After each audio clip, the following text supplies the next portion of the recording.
I'm management. There's certain things we have to live by, protocol, etc. He wasn't the only one I'd have differences with that we'd instruct. You try to go along with things they wanted to do. And a lot of the things I was fine with that a lot of other people questioned dramatically, that I was like, well, I'm okay with that.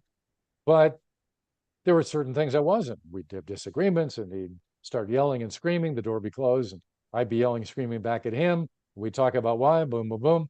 And, by the end, we shook hands, we're fine. Uh, Mike didn't always do everything I wanted, but a lot of times, within the next couple of days, he would did it, and then he did it, and a lot of times it made it sound like it was his idea, and I'm okay with that. Most of the time, I mean, he had a million ideas. All those guys did. They were great. I wasn't the genius. They were the geniuses. I was just trying to make it work within parameters, But and then sit back and watch what these guys did because they were amazing. but when you were in screen matches and so forth, did you also think I'd love to be on the air again, or did you like being management?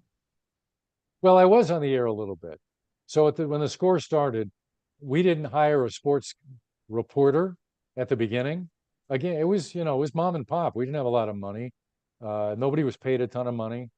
Um, and we tried to make everything work. So George Hoffman, who I've worked with like 3 times in my career, maybe 4.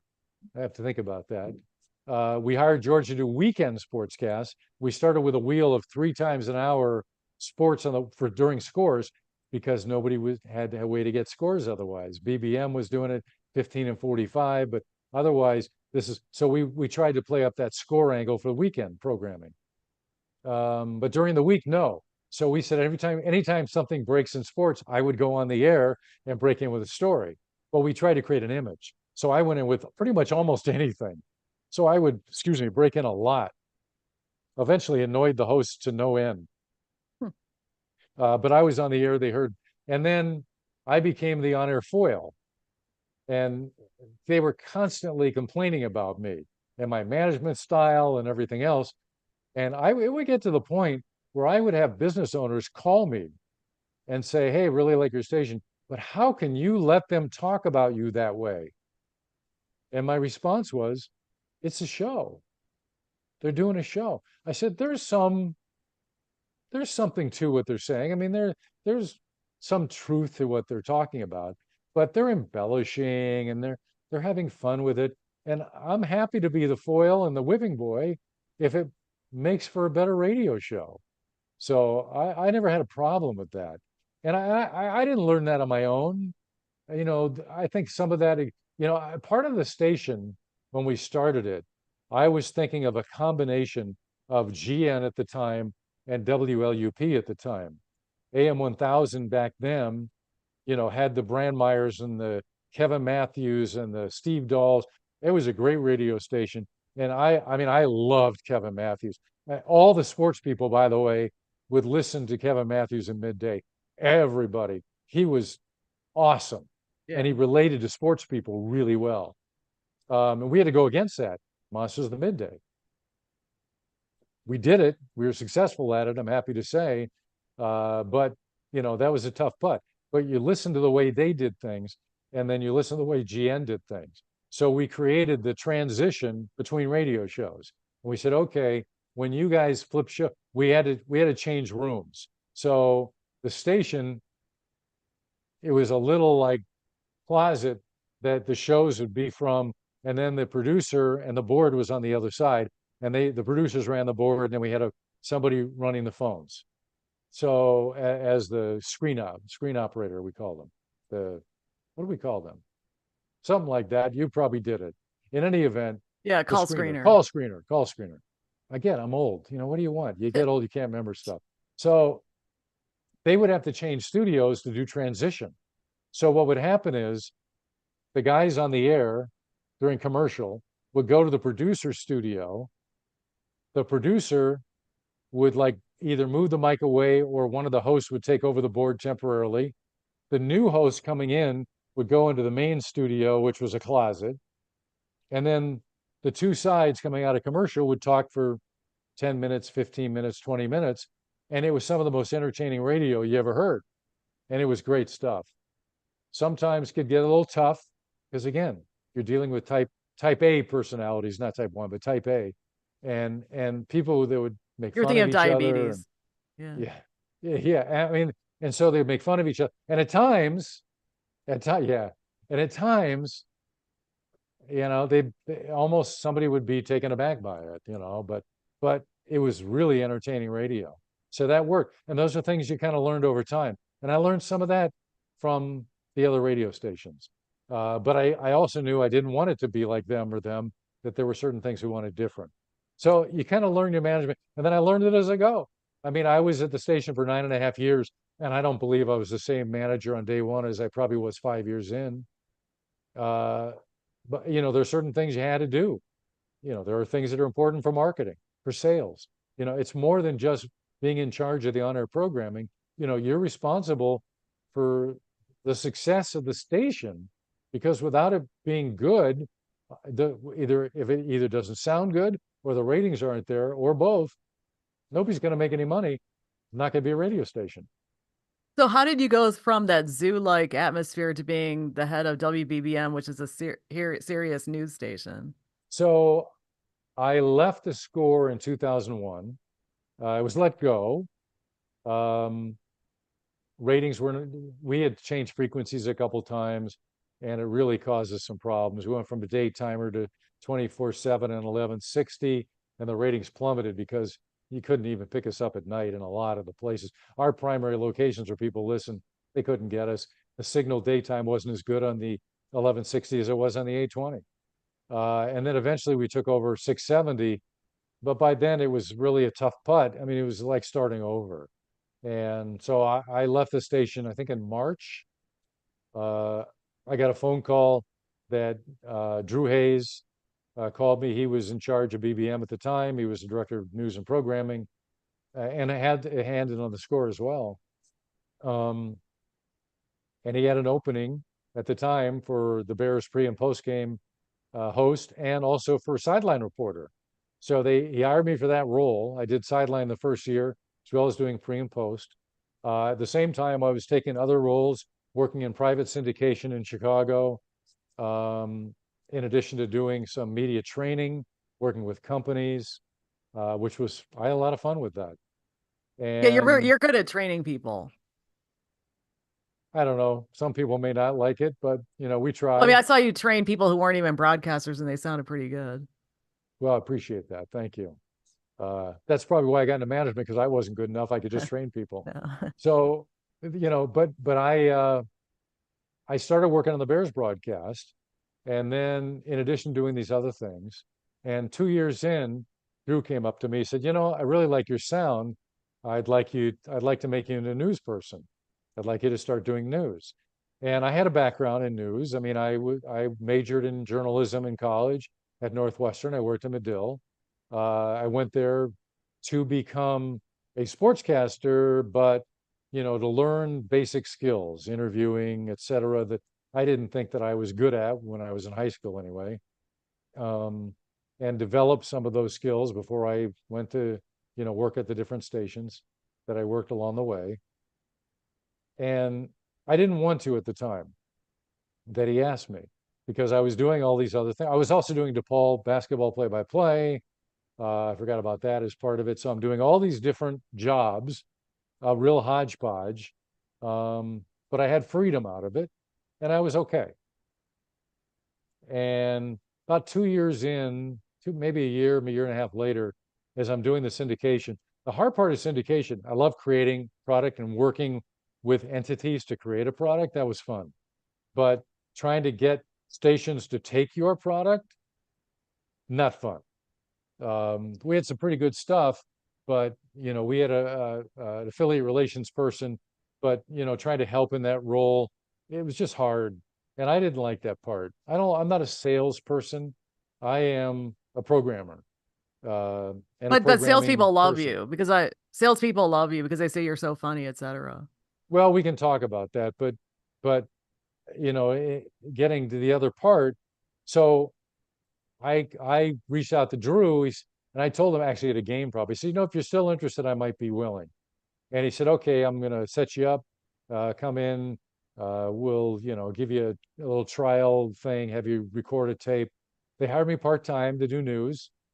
I was doing some weekend fill-in, some evening fill-in. Within a couple of months, they hired me full-time, and I worked evenings. I worked 8 to 10, and then 1 to 3 on the air. I was still doing DePaul, by the way, the basketball games. So sometimes I would stay at the station after 3 o'clock. I'd maybe stay till 5 or 6, drive to the airport to do an out-of-town game, get on an airplane, go to do that, get a hotel room when I get there, try to, sleep for 2 hours, do a game afterwards, sleep a little bit, fly back the next morning, and then, get back to the radio station. So it was interesting. Um, but I was hired full time. Still was working on one show on the syndication, Laura Berman, and this is who was doing a kind of a sex therapist type show, which was actually very interesting. And that show was airing on CKG at the time, which, by the way, it was 105.9, which eventually became, the FM for BBM. Can you tell me the year Uh, this was happening? 2004, I went on the air doing news. I started doing Bears 2001, news 2004, and then uh, Drew left to become the program director at the incarnation of CKG. They were going to do something different. Howard Stern was leaving. They were doing morning, so they had to create something new. And so he took over as program director there, and the opening transpired at BBM, and I got the job. Now, when I went on the air to work full time, part of the thinking in my back of my head was I want to get the intricacies down to ball news. I had worked in the sports side of it. I had done a little bit on the other side, but I didn't really know the ins and outs, if you will. And I learned a lot more during that year, so that when the opportunity came, it was a great one for me. And I was lucky enough to get hired for the job. And then the management was silly enough to keep me on there for a long time. Well, so, this is actually for the INBA as well, but so how did the heck did you run a news station? I mean, it seems really complicated. You mean into the ground or not? What do you No, mean? no, no. No, it's just it's so different from sports and you can't Yes. really be off the cuff. You have to be correct, etc. So, Well, I also felt that, we couldn't say things that weren't true on the score. So that hasn't changed. Look, again, my background was journalism, and I'm a big believer on playing things down the middle, never taking sides, being very careful with everything you say. Um, and I am a firm believer in reporting being the key to everything. And for the all news format, what sets it apart from another radio station that just reads the news? Well, it's being there, right? It's being on the scene. Make it sound like you're on the scene. It's the sound quality of what you're doing. When we started the FM side with the AM, it became even more important what it sounds like, right? sure. Because you hear more vibrantly on the 105.9 than you do on the 780. Yeah. So part of that is I want the sound. I want the net sound behind you. I want it to sound like we're there so we can take our listener there. So we're taking that one person listening on the other side to the news location, right? Um, it's working with the reporters to talk about how long do we want to go? Do we want to go 40 seconds? Do we want to go 50? We want to go fast enough. We want to have as much detail in there. Like NPR goes 3 minutes. Well, guess what? If you do 3 minutes on a shooting in Chicago, bye bye. I'm not Yeah. going to listen anymore. I'm going to get sick. There's a lot of shootings in Chicago, and it's an awful, sad, terrible story, and it needs to be told. But tell it to me quicker so I can get to the next story and the next story and the next story. It's not headlines. There's detail, but there's enough without bogging down so far that if you're not interested in that story, you can wait around long enough to get to the next story. When you listen to an NPR, if you're not interested in what they're doing, you're not going to listen to them And they don't because, do spot reporting. They're doing stories that take and they have a right, big team working on it. right. It's a whole different world. And they do great stuff. Yeah. They do great stuff at NPR and the local NPR stations, but it's very different from what BBM does. And it should be very different. This gives you this is, to me, I was always proudest of breaking news coverage. I never thought there was a better station in the country at breaking news than WBBM. We won regional Murrow Awards for it every year. And the year I left, we won the National Murrow Award for it. And it was the second time while I was there, we won the National Murrow. What does that mean? That means by your peers, you were, basically elected, if you will, as being the very best station, creating that, doing that part of the job than any other station in the country that does what you do. And that makes me proud. Yeah, Murrows are Um, hard. yeah, well, you helped create some of the entries, Yeah, but when the you thing were is, working in production.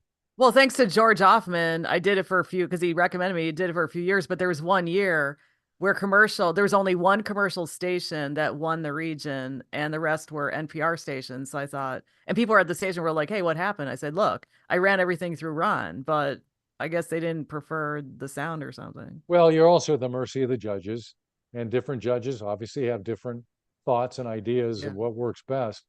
But it's great stuff. You know, I mean, look, it takes a team of people to create all news greatness, Yeah. and leadership is just making sure that those people are on the right track and they're doing their jobs. You hire great people to do great work and let them do their jobs. And if they're not doing them well, or we have a different idea, then at some point we sit down, you guide them to what you want, very matter of factly, no yelling matches, very different. With, the ego levels were very different in news. There's some, sure, but very different than they were in sports radio, understandably, as it should be. But just guidance, and occasionally, now let's not do it that way. Let's try it like this. But most of the time, letting them do their job, but watch the clock, pay attention to what you're doing. Too, you don't have to give every piece of information. We're not a newspaper.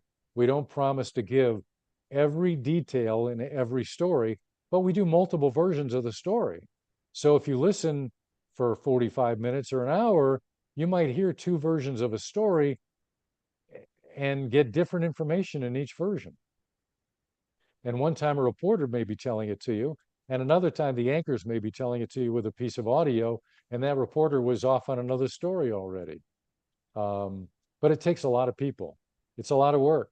There are news production assistants, and there are producers slash editors who have to kind of put the cast together and decide what stories in what order. And you have writers, and the anchors also write for themselves, but they can't do it while they're in the studio if they're in the studio nonstop. There are different philosophies on that. The Westinghouse way, the way WMAQ used to do it originally, was an anchor would be on the air, and then they would leave the air and write, and then they go back on the air, and then leave the air and write, and go back on the air. But they had two or three different people rotating as anchors. BBM style, different, where you've got co-anchors for 5 hours, and they sit there for 5 hours. Getting up to go to the restroom, we hope occasionally, but my goodness, it's difficult. And it can be mind numbing at times because you're sitting in there and repeating the same stories over and over again, different versions, you hope, with the writing, but a lot of stuff repeats. And that can be very difficult as a news anchor. So it's okay, well, how do you make that better? Again, hire good people, have them do good jobs. You mentioned salespeople. I had fun with salespeople, but I didn't always agree with salespeople. I said no sometimes to things that they wanted to do. I would get in disagreements with the management above me. Ultimately, they're going to make the final call because they're my boss. But you do what you do. And we had fun. And I love the salespeople. We had a lot of fun. I love sales meetings, joking around. And again, that's my personality. So when I have meetings with the staff, I also try to joke around. You got to have fun. News is a very serious business, but you got to have fun doing it and creating it. Yeah, but I mean, I wouldn't say the atmosphere did seem very serious. And also, you came from this locker room slash zoo crazy situation into that other situation. So how did you button it all down? I couldn't tell you. I was just being myself and try to manage Okay. where I'm at. I mean, I've managed sports, I've managed news. I I felt like, I do when I was put in the role at night to anchor news, I think my boss felt comfortable because he knew he had a programmer on the air. So he didn't have to worry about listening to the station at night because I knew what I was doing. I understood the variables of what was going on. But I don't really have a good way to answer that.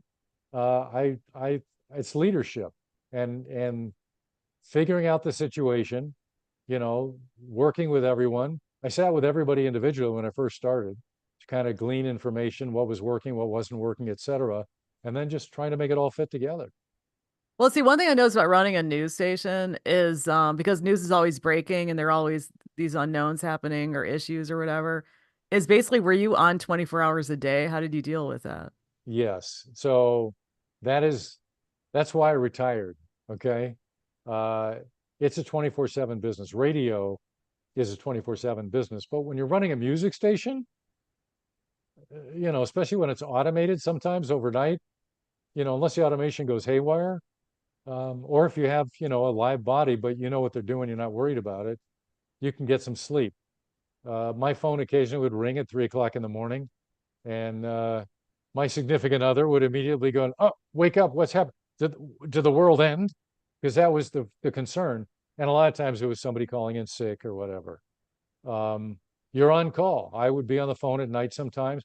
I I worked a lot. I mean, I get up at 5 o'clock in the morning. I'd listen to the radio right away while I'm exercising.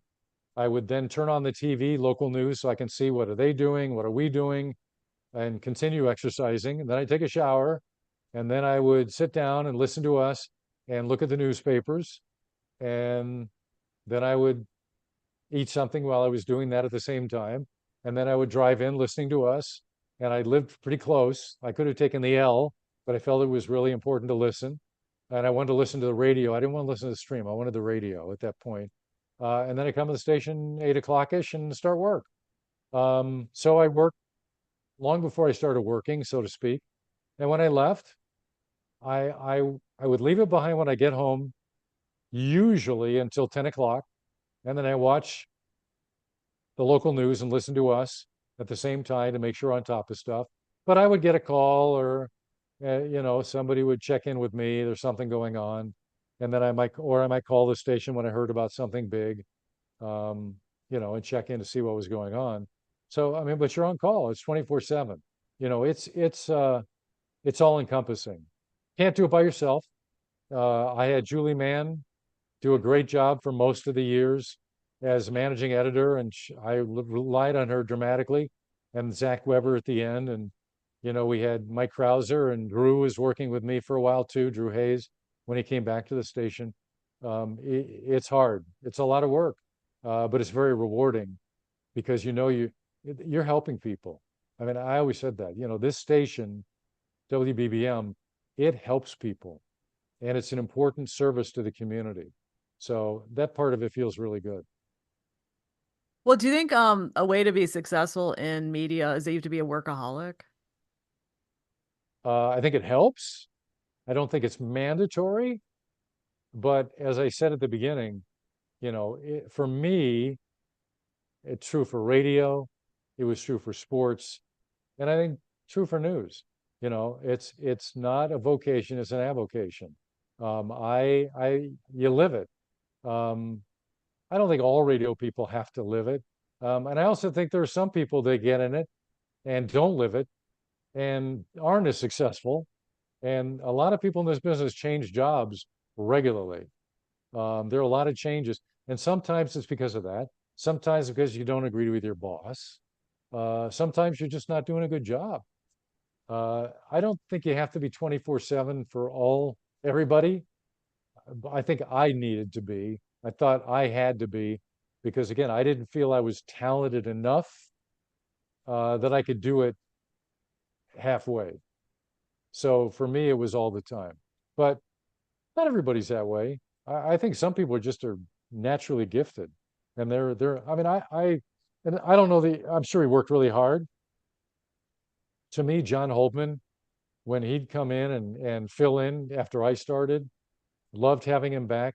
I never heard anybody who could anchor and if he didn't have much time, talk faster, or if he had time to fill, talk slower, and make it sound like he didn't do anything different either way. Yeah. Uh, Um, the guy's amazing. I should interview him. Actually, I grew up listening to my dad listened to radio forever, and he said he was the best news broadcaster ever because he knew how to do stories, and he had an intelligence that he added to it. And yeah, and when I met him, I thought, oh my gosh, I cannot believe I'm meeting this person. But a lot of these people didn't start from a journalism background. He wasn't a journalism background. When BBM was starting up and stuff, and early in his career, just like I was a disc jockey at one point, even though I had a journalism background. I mean, I think he hosted like a children's show or something. I don't know. Some of these guys did all kinds of different things before they got into this news side of it. So everybody's different, but he's a professional broadcaster. I mean, that is the Yes. epitome of professional broadcaster. Well, John the thing is, Holtman it's was not. great. Well, because the thing about radio is it's not just journalism, it's broadcasting. You have to be a good broadcaster in addition to thinking on your feet, etc. That's why the good ones are they're so talented and they stand out. It's a skill, and especially when you're running your own equipment. Yeah. When I started BBM in the mid '80s, the anchors did not run their own equipment. We were pointing to engineers, and there was good and bad with that. The good was you didn't have to run your own equipment, and you could concentrate more on different things. But you were also reading commercials live much more frequently, et cetera. When you back then, but here's the problem: we would have cartridges that we played sound bites from. This is pre-digital age, and so you would point to the engineer to hit them, which means push a button to play them. And most of the time they did a great job, and sometimes they weren't paying attention. And you're sitting there waiting, and you're waving your arms, play the damn thing, let's go. And then sometimes you'd have to jump in because it didn't play, stuff like that. So there was good and bad to it. But the pros, they made it all sound so easy. And the great ones are phenomenal. There is a definite skill and a talent to be doing the job. As a news anchor, news reporter, sports person, writer, editor, producer, anybody in this realm, it takes talent. And you have to really want it. That's the other thing. When you talk about hiring and jobs, you have to really want it. And you have to make a decision for yourself when you're looking for a job. What matters most to me? When I began my career, I didn't care about anything except I wanted to do the job. So I didn't care where I lived, how I lived, whatever. I wasn't bogged down to, I had a wife and kids and all that. Didn't have that. I was coming out of college, and all I cared about was being able to be this sports broadcaster. So I would do whatever I had to do to take the job. By the way, I think I got rejected for radio jobs that and like minor league baseball and everything, probably 75 times before I got a job, in that summer when I was throwing things out. And man, I was working my butt off trying to get that job. Luckily, I had a job before I found a job because I was at that sports phone job. So I was lucky. Not everybody's so lucky. Um, but you have to really want it, and you got to go for it. Now, if the most important thing is where you live, then you're trying to find a job where you live. And then you work really hard doing everything you can to find a job where you live. And everybody gets into a different way. I went small market to hone my on-air craft before I worked my way to on air. But you've talked to Dave Ennett before. Dave Ennett was behind the scenes and worked his way up, and he became a writer and an editor, and eventually parlayed it to being a fill-in and a part-time sports on-air guy, and then eventually became full-time doing sports, and now he's play-by-play for Northwestern and been doing it forever. So everybody has a different way. Rich King, who retired, I don't know, a couple years ago now, he was an assistant news director And he parlayed that to doing some sports and then doing television sports before he eventually retired. Everybody has a different way. I went the opposite direction. I was dumb. I went from on air to management. They were the smart guys. They went from management to enjoying their job. Well, I was gonna say, I think you're self-deprecating because you were saying you were lucky, but if you tried over 70 times to get a job, it reminds me of in sports. I mean, literally, they say this, and it's true that, and there's also a lot of psychology. You have to keep your eye on the ball. I mean, yes, you have all your prep and all your drills and everything, but in the end, you keep your eye on the ball and you have to let go of the previous play or the ball or whatever and just do what you know and let go. And I think that's what you're talking about. Yeah, you just have to give it everything. You talk about how much you work, and in my case, 24/7 in a management role, as I developed, got married, had kids, you go to soccer games, on the weekend, but I had my radio with me. Or I'd be preparing for the Bears game when my daughter wasn't in the game. If she wasn't playing, I'd be doing research, reading research material. If she goes back in the game, I'd be watching the game again. So, I mean, that's my nature. But some people are managed to get away from it better than I did. I mean, I went away. I went to France one year for a week, 2 weeks, whatever. But I checked emails every now and again because stuff happens, right? So it is what it is. The radio business can be difficult, and it's more difficult now. We talked about that much earlier on because the revenues just aren't there the way they were previously. But it is fun. And people either getting out of the business or still in the business, it's not the same as it was, but if you're doing it, it's still fun. At Well, I least it mean, was for me. are you talking about like on the air fun or anything's fun in radio? To me, management, I enjoy it. On the air, I enjoy it. Um, and I was always somebody who felt like, you know what, you really have to enjoy what you're doing. That's the other part. If you're looking for a job, don't do this as a lark. Um, you have to love what you do. And that's true for anything in any walk of life. You can make money doing anything.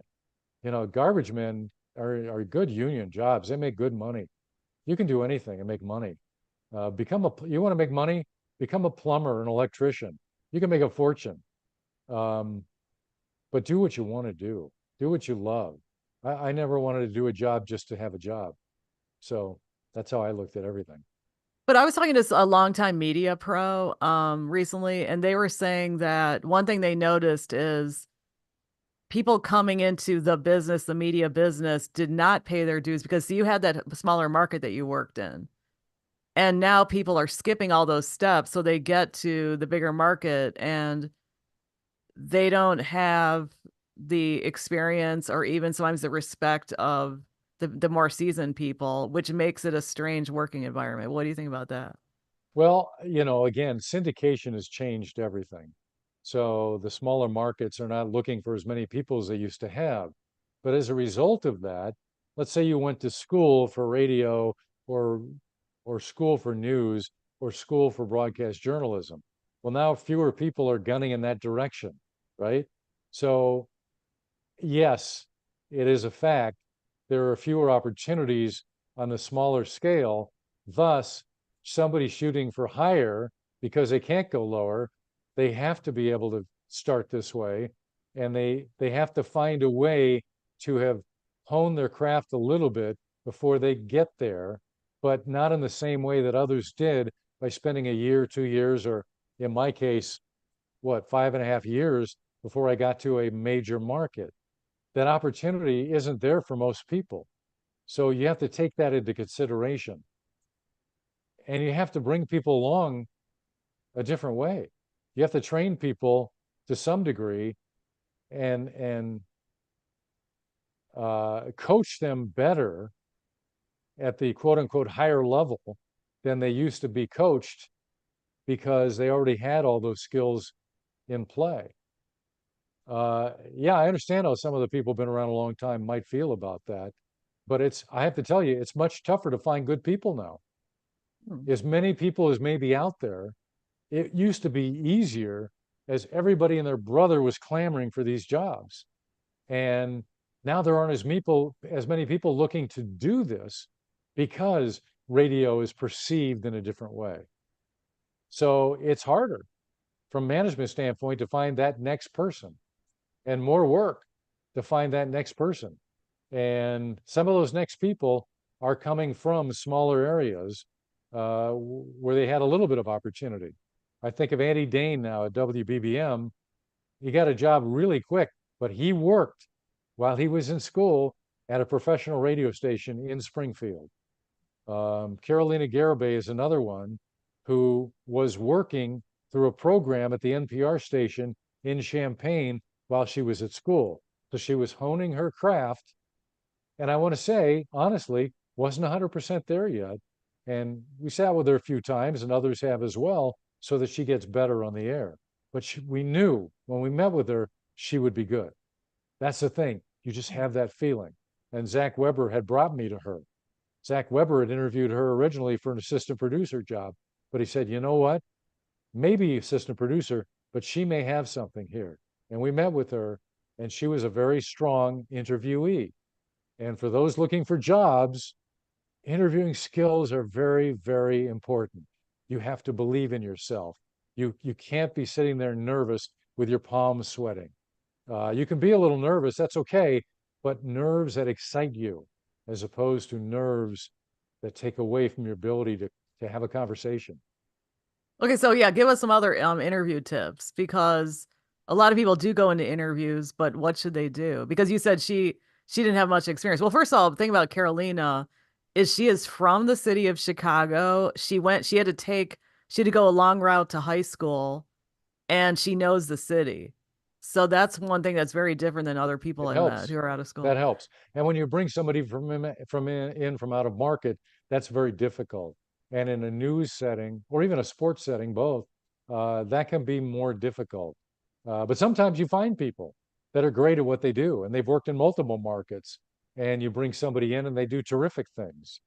Everybody's different, but you do look for that. You look for that skill set. You look for the ability to understand where you are working, uh, to understand who you're talking to, who your audience is, who that one person is on the other side of the radio. That's all part of it. Again, I advice for people interviewing: know your subject, know who you're going to sit with, have some understanding before you sit with them.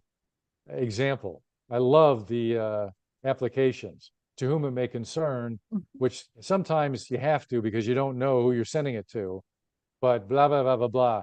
I believe that I developed my skills by being a blah, blah. No, tell me very succinctly, because nobody has time to read 3-page letters, and same thing in your resume. Tell me briefly who you are, why I should hire you. And then that's to get the interview. And then when you get the interview, you need to explain to me what you've done, why I should hire you, what you're good at, uh, but know who we are. Oh my God, I've interviewed people, so you've listened to us, right? So because one of my questions always is, so what do you think about us versus, say, an NPR? And I try to get an answer. Well, NPR, and it's clear they didn't have a clue what the radio station was all about. They had managed to get to the interview stage, but still didn't know. I'm not going to bring them in. That's ridiculous. How do you not know the product that you're trying to become a part of? Listen to the station for an hour. It doesn't take a lot. Or a half hour. Know the clock.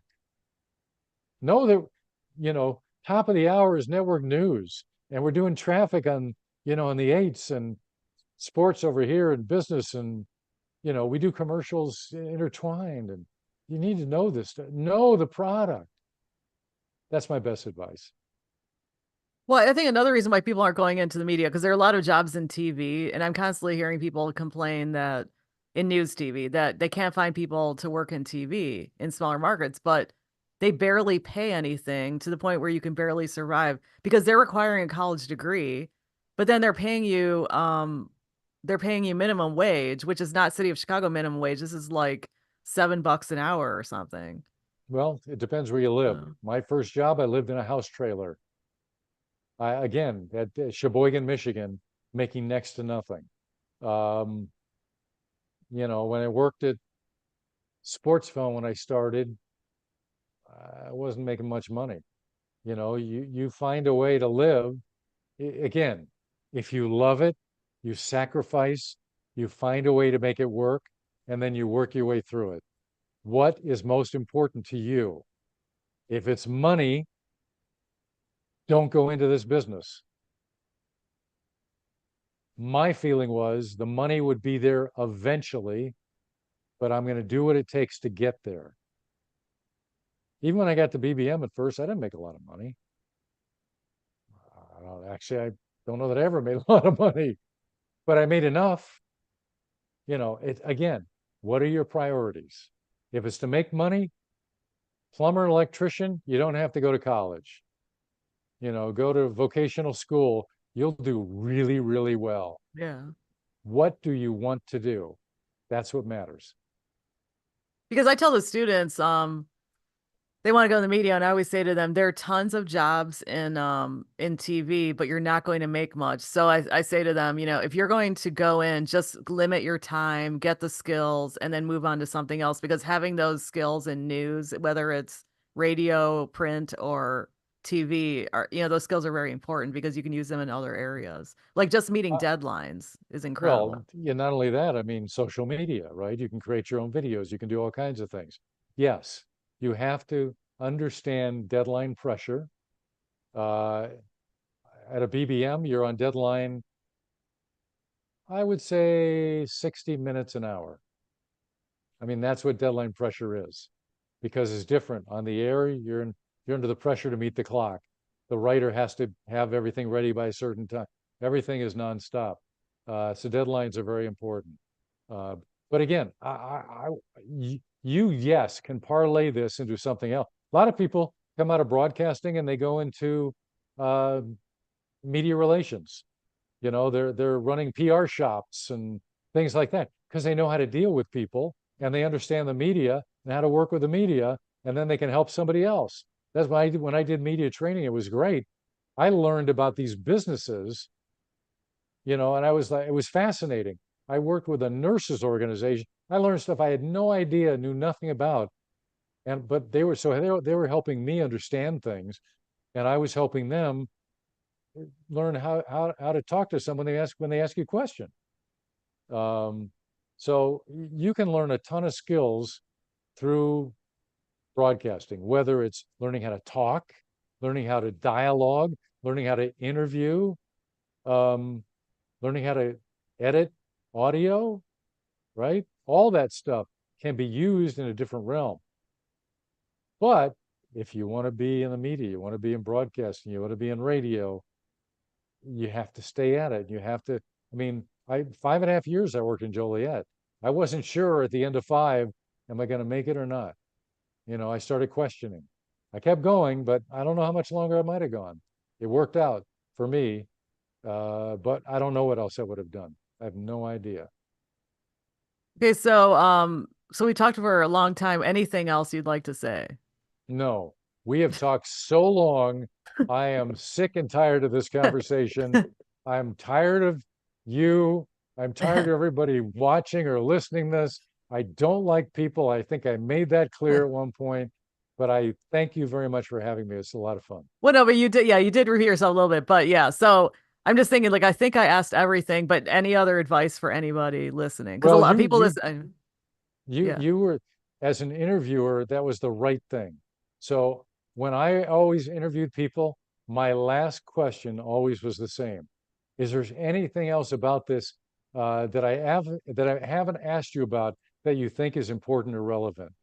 And always they would say no, and then give me my best piece of information or soundbite. So you did the right thing. In my case, I was a little boring for you, but what are you going to do? No. Oh yeah, but I do. But actually, you did mention there is one thing though. You did mention radio and TV before. Have you ever worked in TV? It wasn't really clear. The only thing I really did in television was I worked at what was then Sports Channel, and I did play-by-play. So I did some, you do a stand-up at the beginning of the broadcast, and then you do play-by-play where the color man should be taking more time than you are, unlike radio. But I did a number of things for what was then Sports Channel, which is like the precursor of, the Marquees and the Fox Sports Nets and all those things. Back at, 1990, 91, 92. And I did some high school events, like championship events. I did one, I always remember the one, we did the high school swimming championship one year. And whoever was doing color with me, I don't know, it must have been like 4'7" or something. And I'm 6'2.5". So I had to do the stand up at the beginning, and you're in a swim gym and you're at like a balcony level. And instead of putting him on a riser, they had me like kneeling to do the stand up, which wasn't a stand up at all. That was interesting. But I got to do, some college basketball games, stuff like that. But I wasn't working in the studio. Well, so what do you think, well, how was your experience compared to radio? What do you think I of like TV radio compared to radio? better. I like radio better. And radio, especially from the play-by-play standpoint, radio better because you are the focal point. You are in charge and you get to do it the way you want to do it. On TV, they like tell you stuff in your ear. Okay, we're about to show a replay of this. And the color man really should be the star because the pictures tell the story. Where in radio, you're creating the picture.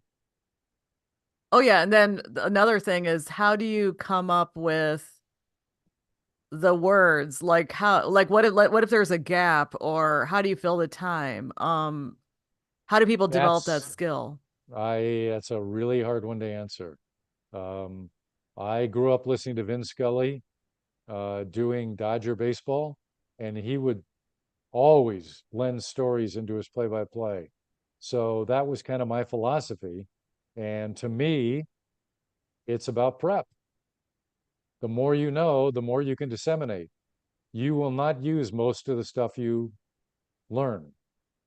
But, when I did baseball, I was always trying to put stories into what I was doing. It wasn't just, one ball, two strikes. I can stop and anybody can let the crowd noise take it for a while and you wait and then you give the next pitch, but you're telling a story. And so it's all a story. The story in basketball is told very differently because you're talking a mile a minute and you're talking when there's balls out of bounds or they're at the foul line. But what do you Uh, do you have your you notes with develop a you? skill. Do you have the notes Sorry. with you, or were you talking off the top of your head? You always have some notes. Okay. Yes. I had cards that I created. I put the stats on the card so they came to you quickly. I didn't memorize somebody average, 5.3 points a game. You have that information with you. So yeah, you have notes. Um, but the stories part, that's in your head. So it's how you take those notes and then you intertwine them into the broadcast. I can read a note. Anybody can read notes. It's how you put them in. I'm not sure how else to put it. Okay. And anything else? Again, anything else? No, I'm really sick of this. I mean, this now twice I've had to try to get off and be done with this interview. Okay, so I'll stop it.